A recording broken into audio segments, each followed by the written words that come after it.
तो बच्चों आज हम लाल शैवाल और भूरे शैवाल में अंतर देखते हैं। तो हमारा अगला प्रश्न है लाल शैवाल और भूरे शैवालों में अंतर बताइए। तो देखिए पहला अंतर होता है लाल शैवाल में हम देखते हैं तो इसमें आर फाइकोइरिथ्रिन वर्णक पाया जाता है। ध्यान रखिएगा आर फाइकोइरिथ्रिन वर्णक पाया जाता है किसमें, लाल शैवाल में। और जब भूरे शैवाल की बात आती है तो इसमें ज़ैंथोफिल और फ्यूकोजेंथिन वर्णक पाया जाता है।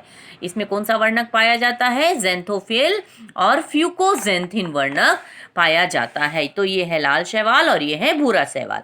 वैसे ही इसमें जो संचित भोज्य पदार्थ होते हैं किसमें, लाल शैवाल में जो संचित भोज्य पदार्थ होते हैं वो क्या होता है, फ्लोरिडियन स्टार्च होता है। फ्लोरिडियन स्टार्च लाल शैवाल में संचित भोज्य पदार्थ, ठीक है। और जो भूरे शैवाल में यदि हम देखें तो इसमें होता है लेमिनेरिन और मैनिटॉल, ये होता है संचित भोज्य पदार्थ। लेमिनेरिन और मैनिटॉल जो है वो संचित भोज्य पदार्थ भूरे शैवाल में होता है। वैसे ही तीसरा अंतर है इसमें क्लोरोफिल और ए और क्लोरोफिल डी पाया जाता है किसमें, लाल शैवाल में क्लोरोफिल ए और क्लोरोफिल डी, और इसमें जो है क्लोरोफिल ए और क्लोरोफिल सी पाया जाता है, ठीक है।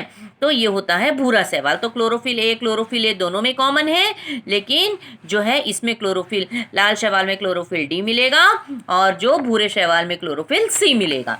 अब हम देखते हैं इसका लाल शैवाल का उदाहरण हम देखें तो ग्रेसिलेरिया और पोरफायरा होता है, और जब भूरे शैवाल का उदाहरण देखते हैं तो फ्यूकस होता है और लेमिनेरिया होता है किसके, भूरे शैवाल का उदाहरण, ठीक है। अब हम अगले प्रश्न की ओर चलते हैं। तो अगला प्रश्न हमारा है लीवरवर्ट और मॉस में क्या अंतर होता है। तो चलिए देखते हैं। लीवरवर्ट जो होता है इसका शरीर जो होता है कैसा होता है, पृष्ठधर होता है ना, पृष्ठधर होता है मतलब ऊपर की ओर होता है, और चपटा होता है। तो पृष्ठाधर और चपटा थैलस होता है। देखो इसका शरीर जो है वो जड़ तना पत्ती में बटा नहीं होता है, थैलस लाइक स्ट्रक्चर होता है, सुकाय लाइक स्ट्रक्चर होता है।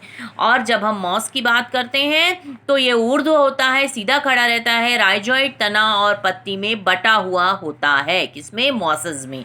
तो ये दोनों में अंतर हुआ। वैसे ही इसके जो राइजॉइड्स होते हैं अशाखित और एक कोशिकीय होते हैं, अशाखित और एक कोशिकीय, और इसमें जो राइजॉइड होते हैं वो बहुकोशिकीय और शाखित होते हैं, है ना। मॉसेस में जो राइजॉइड्स होंगे कैसे होंगे, बहुकोशिकीय होंगे और शाखित होंगे। तो ये दोनों में अंतर हुआ। वैसे ही तीसरा अंतर होता है लीवरवर्ट में यदि हम देखें तो स्पोरोफाइट जो होता है वो गैमेटोफाइट पर पूरी तरह आश्रित होता है। देखो किसी भी पौधे की लाइफ साइकिल में देखें तो दो फेजेस होते हैं, स्पोरोफाइट फेज और गैमेटोफाइट फेज। तो जब हम लीवरवर्ट की बात करते हैं तो स्पोरोफाइट जो होता है वो गैमेटोफाइट पर पूरी तरह आश्रित होता है, और जब हम मॉसेस की बात करते हैं तो ये आंशिक रूप से आश्रित होता है, ठीक है। तो ये तीसरा अंतर हो गया।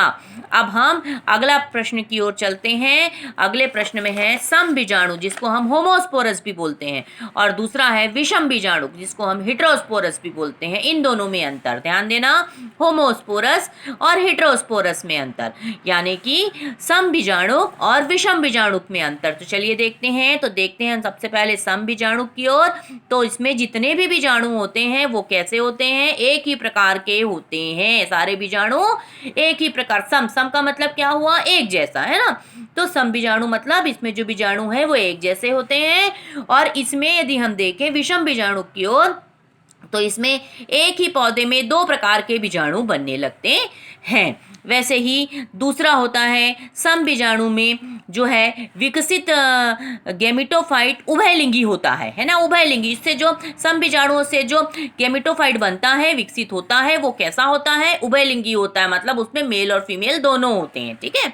और जब हम विषम बीजाणु की बात करते हैं तो नर गैमेटोफाइट और मादा गैमेटोफाइट इसमें मिलता है, मतलब देखो डिफरेंशिएट होता है, नर और मादा अलग अलग होते हैं, ठीक है। तो अंतर है, विषम बीजाणु में नर मादा अलग अलग हुए, ठीक। इसका उदाहरण देखें तो लाइकोपोडियम है, किसका, सम बीजाणु का उदाहरण हमको लाइकोपोडियम देखने को मिलेगा, और विषम बीजाणु का जो उदाहरण है हमको सिलेजनीला में देखने को मिलेगा। तो ये देखिए ये तीनों में अंतर था, ठीक है।